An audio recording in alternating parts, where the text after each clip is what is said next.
Bien, retomamos. Sí, ahora ya está grabando, súper. Entonces, comenzamos de nuevo. Y adivinen con qué vamos a partir. Vamos a partir nuestro curso de ondas y óptica, haciendo un repaso de uno de los pilares, literalmente un pilar de la física, tanto moderna como antigua. ¿Pueden imaginar qué cosa? El oscilador, ¿no? Bueno, no me Péndulo. funcionó. El oscilador armónico. Ah, sí. El oscilador. Me acuerdo que hay por ahí un meme que sale alguien que entra a pregrado y estudia el oscilador armónico. Pasa a los cursos superiores y estudia el oscilador armónico. Hace el magíster, oscilador armónico. Doctorado, oscilador armónicos. Y al final le dan un grado en física porque trabajó todo el tiempo en oscilador armónico. Así de importante es el oscilador armónico. Desde la física básica hasta la mecánica cuántica usa el oscilador armónico. Por eso lo puse ahí en mega mayúscula. Bien, una de las motivaciones del curso es analizar cómo se comportan los sistemas mecánicos ante fuerzas externas, es decir, cómo se mueven y comportan los cuerpos cuando se sacan del equilibrio estático mediante perturbaciones. Y en este análisis es esencial la descripción del oscilador armónico. Comenzaremos nuestro estudio analizando modelos simples para así conocer el comportamiento de estos y aplicarlos posteriormente a sistemas más complejos. Entonces, como primer caso, vamos a ver el caso de una masa unida a un resorte con libertad de movimiento horizontal. ¿Por qué lo estoy colocando horizontal en primer caso? ¿Alguien me podría decir por qué el horizontal y no el vertical? Por la gravedad. Efectivamente, la idea es que sea solamente una fuerza la que está actuando sobre el sistema. Si lo colgamos verticalmente, entonces tendría el efecto de la fuerza de gravedad. ¿Cuál sería el efecto de la gravedad sobre un sistema de oscilador armónico? Lo amortigua. ¿Seguro? No. ¿Cuál fue la pregunta? ¿Cuál fue la Forzado. pregunta? ¿Cuál sería el ¿Cuál fue la efecto de la gravedad sobre un sistema masa-resorte? La primera Mm, respuesta que tengo es que lo amortigua. No es Ahí un dijeron que era forzado. forzado. Sería un sistema forzado, ¿cierto? Un sistema con forzamiento constante. ¿Y cuál sería el efecto en la solución de ese forzamiento constante?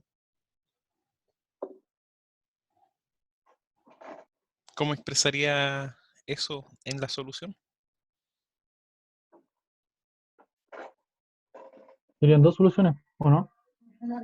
O sea, una ecuación diferencial de segundo grado, por lo tanto tiene dos soluciones. Pero aparte de eso, ¿qué más tendría que tener si es un término forzado?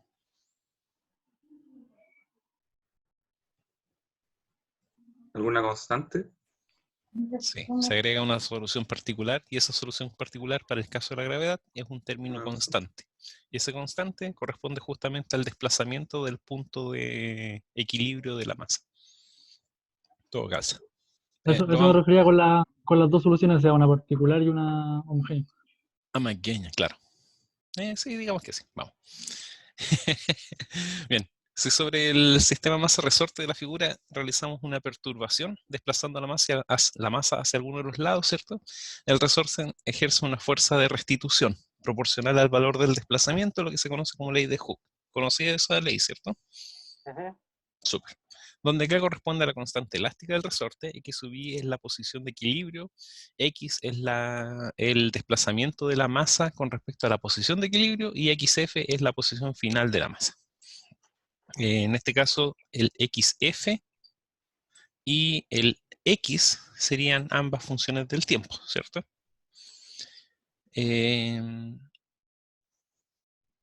Ya. En principio, ¿cierto? Si no tengo alguna fuerza actuando sobre el sistema, debiese tener el XY como la posición de equilibrio y sería también el largo natural del resorte. Chuta. No sé si puedo mover acá. Va a estar medio desordenado, pero...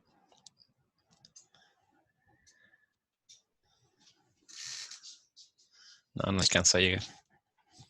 Ahí apareció una de mis mascotas. Para poder mostrarlas, ¿no?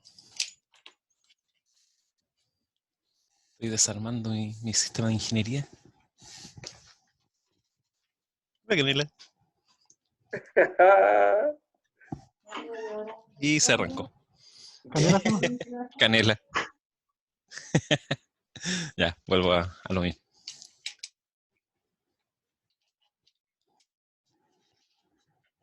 Voy a tener que estabilizar de nuevo.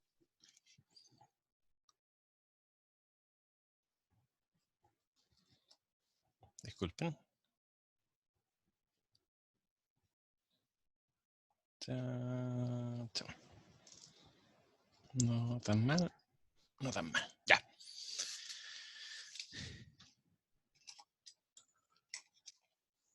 Ya. Volví. Eso quedó grabado. Bien. Algo que quería hacer notar es que esta ley de Hooke es una ley universal o no. ¿Qué opinan ustedes?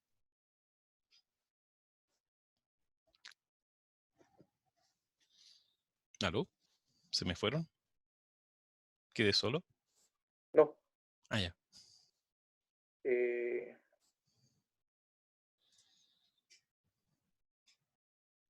¿Es una ley universal? ¿Es válida siempre? No, ¿Por qué no?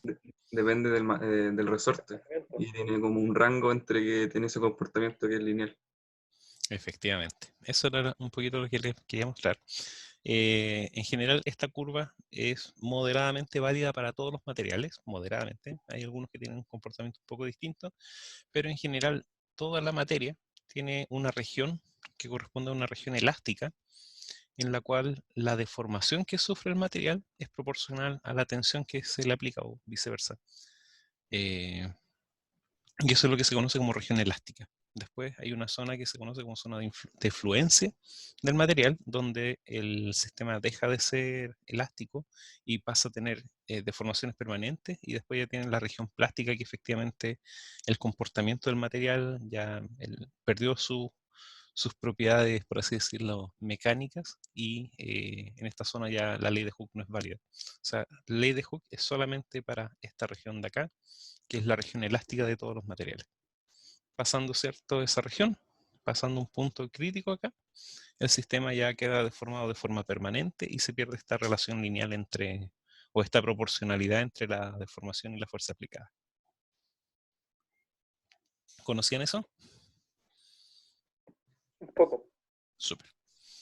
El tema de deformación y propiedades mecánicas de la materia es un tema grandote igual, así que voy a ver si es que después logramos meternos un poquito más cuando hagamos ondas en materia.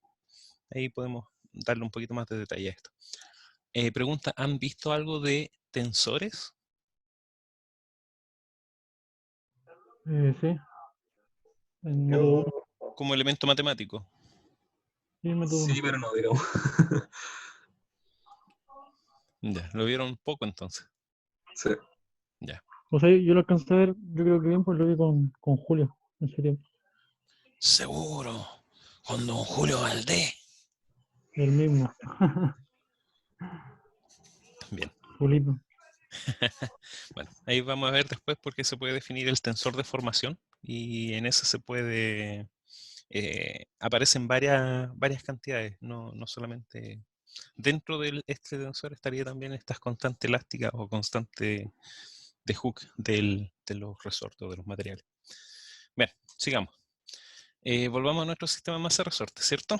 El desplazamiento, supongamos que le damos un desplazamiento inicial negativo, entonces partimos desde acá, fijamos ahora que la posición de equilibrio es el x igual a 0, y si lo desplazamos a la izquierda tenemos una fuerza elástica hacia la derecha, tenemos el efecto de la normal, tenemos el efecto del peso, pero como vamos a trabajar solamente en una dimensión, vamos a considerar solamente los desplazamientos horizontales. Debido al desplazamiento negativo, la fuerza que ejerce el resorte sobre la masa es positiva, y nos quedaría que la masa por la aceleración, ¿cierto?, según la segunda ley de Newton, es igual a menos k por x. Esa es la ley de Hooke. Y reordenando el sistema me queda m por de 2x a dt2 más k por x igual a 0. La ecuación 2, o esta expresión de acá, en realidad dividiendo acá por m, sería lo que se conoce como la ecuación del oscilador armónico, y es una de las más importantes dentro de la física debido a que la gran cantidad de situaciones en la que se aplica.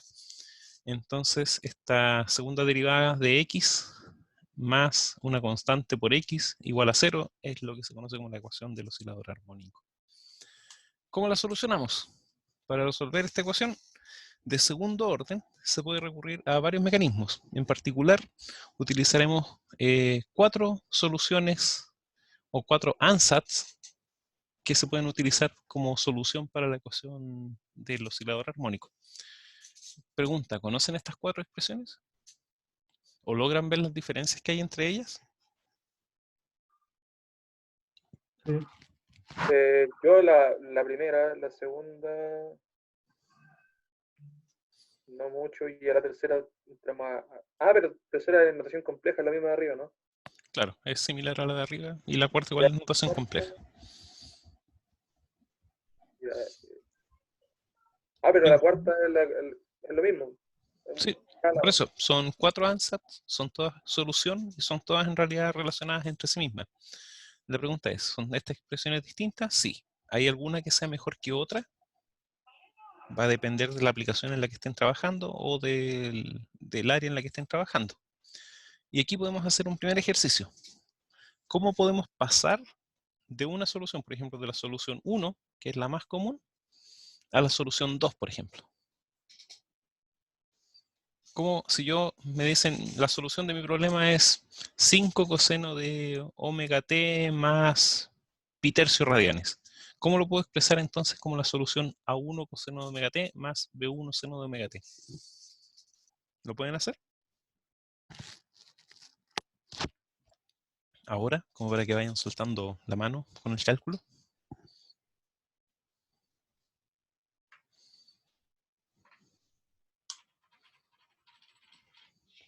¿Algo? ¿Lo hago yo acá mientras?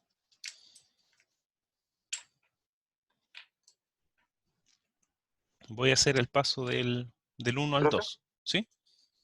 eso es por la definición de la suma de ángulos de la función coseno, ¿no? ¿Se puede hacer por ese lado? Sí, se podría hacer con ese mecanismo. Entonces la pregunta aquí es encontrar, aquí omega t es una cantidad propia del sistema, ¿cierto?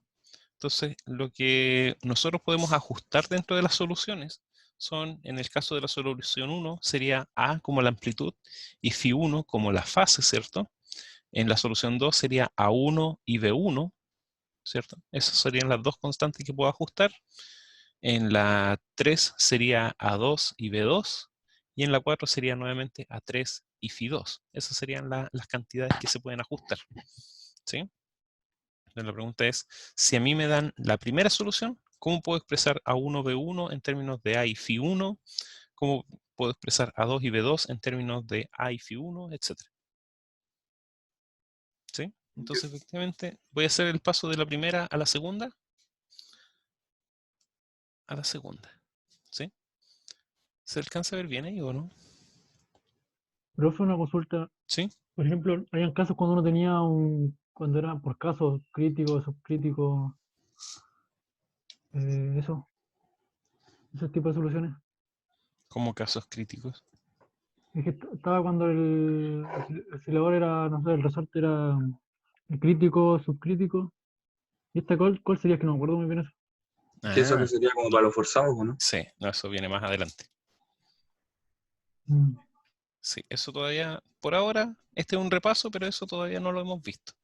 Así que vamos con calma. ¿Sí? ¿Se alcanza a ver bien ahí la letra o no? Voy a detener el compartimiento de esto. Y voy a colocar, si ustedes colocan fijar pantalla, deberían poder ver solo mi pantalla en grande. ¿Sí? Sí. Súper. Entonces voy a pasar de la primera a la segunda. La primera me dice que mi solución x de t es igual a coseno de omega t más phi, ¿cierto? A coseno de omega t más phi. Y la segunda tenía que estar, era x de t a 1 coseno de omega t más b1 seno de omega t. Entonces, si yo por ejemplo escribo a coseno de omega t más phi, y desarrollo este término, coseno de omega t más phi, esto me queda a factor de coseno de omega t, coseno de phi, menos seno de omega t, seno de phi. ¿Sí? Eso entonces lo puedo reescribir como a coseno de phi, coseno de omega t, más, perdón, menos a seno de phi, seno de omega t. Y de esa forma entonces me quedaría que A1 tiene que ser igual a coseno de phi, y B1 tiene que ser igual a seno de phi, menos a seno de phi. ¿Sí? Entonces de esa forma yo puedo encontrar, si me dan la amplitud y la fase de una función, yo puedo determinar cómo serían los coeficientes para escribirla como coseno de omega t más seno de omega t, ¿cierto? Sí. Las otras se resuelven considerando que e a la i x es igual a coseno de x más i, pongámosle acá, más menos, entonces acá me queda más menos i seno de x. ¿Sí? Esta es la que se conoce como identidad de Euler. Oh, escribí mucho, se me murió el lápiz. Bien, entonces con eso ustedes deberían poder hacer los otros dos cambios de solución, ¿cierto? Vuelvo a la pantalla. Ya, las otras les quedan como ejercicio de trabajo. Uf. Consideremos como caso general, como una solución, ¿cierto? Esta expresión x de t igual a coseno de omega t más phi. Al derivar esta expresión dos veces, ¿cierto? Me queda, con respecto al tiempo, esto me queda menos a omega cuadrado coseno de omega t más phi. Lo que pasa es que estoy haciendo, yo tengo la ecuación del oscilador armónico, y yo estoy usando esto como ansatz. Esto significa que me estoy dando una función de prueba en la cual yo puedo ajustar variables o ajustar constantes de modo de que me den solución al problema. Entonces, lo que yo estoy haciendo acá es, yo estoy suponiendo que la solución del problema es x de t. Entonces, si esta es solución, la segunda derivada, puedo obtener la segunda derivada de esta función, ¿cierto? Me queda esta expresión que tengo acá. Y esto entonces, estas tres ecuaciones, yo las podría reemplazar en mi ecuación diferencial original, que sería esta expresión que tengo acá abajo. Entonces, al reemplazar la solución, los cálculos que habíamos hecho recién, me queda esta expresión que es más o menos conocida, ¿cierto? Menos m por esta cantidad. Y esto de acá, me queda coseno en ambas funciones. Y eso significa que voy a pasar de nuevo a mi pantalla.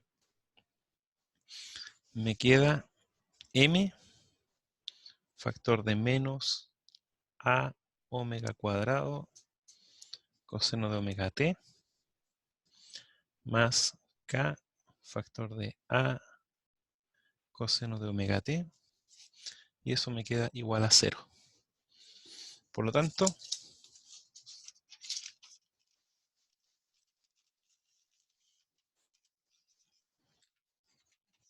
yo sé que esto probablemente ustedes lo vieron y lo han hecho muchas veces con ecuaciones diferenciales y todo, pero no es malo tener un repaso.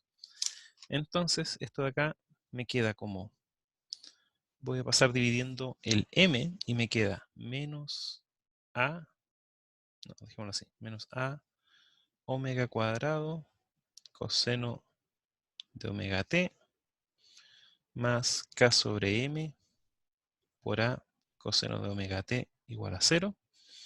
Entonces, yo aquí puedo escribir omega cuadrado más K sobre M factor de A coseno de omega t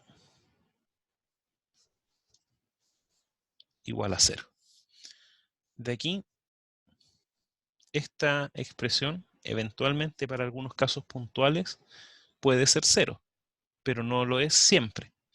Por lo tanto, si yo tengo mi término A igual a 0, lo que yo estoy suponiendo en base a la solución que me di, recuerden que la solución que estoy proponiendo es x de t es igual a coseno de omega t más phi, ¿cierto?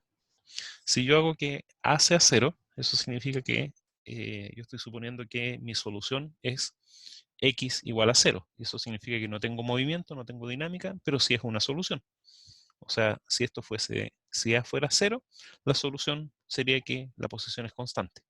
Eso podría ser, pero no es interesante. Entonces, la única opción que me queda interesante es que este paréntesis sea 0. Y eso significa que omega cuadrado debe ser igual a K sobre M.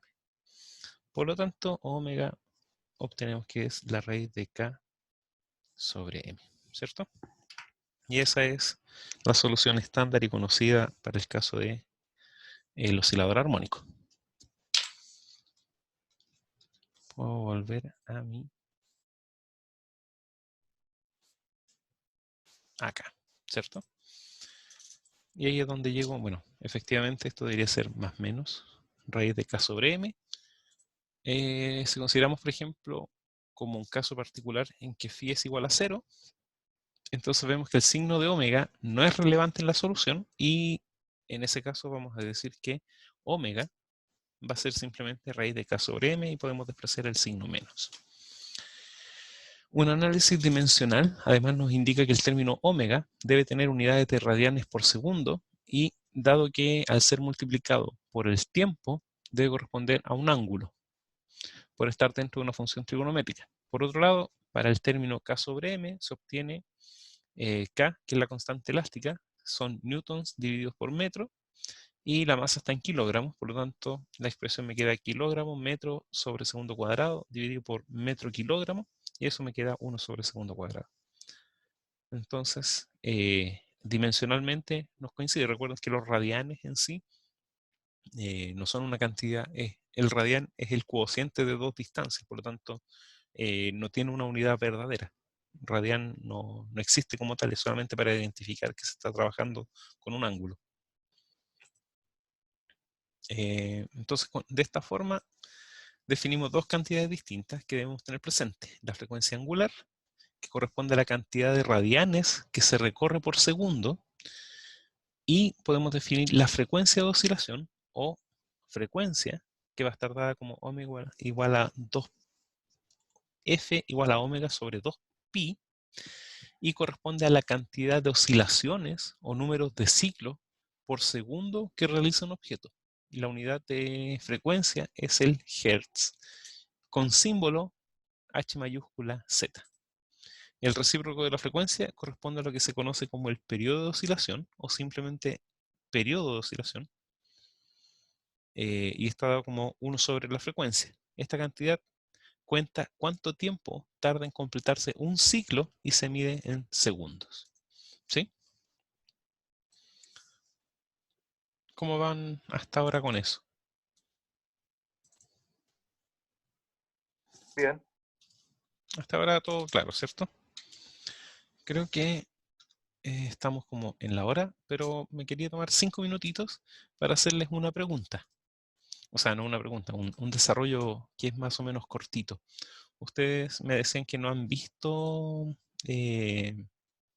Lagrangianos ni nada por el estilo, ¿cierto? No. No. Ya. Dentro de la física que nosotros sabemos, ¿cierto? Cuando no tengo fuerzas de roce actuando sobre mi sistema oscilatorio, ¿qué debería pasar con la energía del sistema? Se conserva. Ya. Entonces, vamos a hacer lo siguiente. ¿Cuál sería la energía total de mi sistema? La cinética más la potencial. ¿Cierto? Sería la cinética más la energía potencial elástica. ¿Sí? ¿Cuáles serían las expresiones? considerando que X es la posición medida respecto del centro de el punto de equilibrio. La energía cinética sería, voy a borrar esto, un medio de la masa por la velocidad al cuadrado. Sería X punto cuadrado, ¿cierto? Y la energía potencial elástica debe ser un medio de la constante elástica por X cuadrado, ¿cierto? Hasta ahí, sin ninguna novedad. Si usamos el criterio de que la energía debe ser una constante de movimiento, o sea, una cantidad constante en mi sistema, eso significa que la variación de la energía con respecto al tiempo, ¿cuánto debería ser? 0. 0. Eso significa que un medio de la masa, estoy haciendo la derivada de esta expresión completa, ¿sí? Entonces me queda un medio de la masa por 2x punto por la derivada de x punto con respecto al tiempo, ¿sí? Más un medio de k por 2x por la derivada de x con respecto al tiempo, ¿sí? Y eso debiese ser igual a 0. De acá, en un medio me lo puedo echar con eso, y me queda m, espera, esto era x punto, por lo tanto esto es, claro, de x punto a dt. Voy a borrar eso. Esto de acá me queda m, esto de acá sería x2 puntos, ¿cierto? La segunda derivada con respecto al tiempo. ¿Habían visto esta notación de los puntos? Sí, Sí. la de Newton. Sí. En vez de hacer, esto significa la segunda derivada con respecto al tiempo, el x punto significa la primera derivada con respecto al tiempo, eso. Entonces, aquí estaríamos con mx2 puntos, ¿cierto? Más k por, me faltó un x punto, ¿cierto? Claro, tengo acá el x2 puntos y acá tengo el x punto. Más k por x, y esto de acá es x punto. Y eso me queda igual a 0. Por lo tanto, esto me queda m x2 puntos más k por x factor de x punto tiene que ser igual a 0. Y si considero que la velocidad no siempre es igual a 0, entonces la única opción es que esta cantidad de aquí sea igual a 0. Y bueno, nuevamente me quedo con x2 puntos, x2 puntos, más k sobre m por x igual a 0. Y volvemos, recuperamos, ¿cierto?, nuestra ecuación de Newton, pero ahora a partir de la conservación de la energía. ¿La conocían? No. ¿La habían visto? ¿La habían considerado? Sí, yo lo había visto. Bueno. Esto no, si bien esto no es ni lagrangiano ni hamiltoniano, está motivado por esa posibilidad. Habiendo dicho eso, en realidad no me queda más que terminar la clase. Y mañana seguir desde donde nos quedamos ahora, que quedamos aquí en estas definiciones básicas. ¿Sí?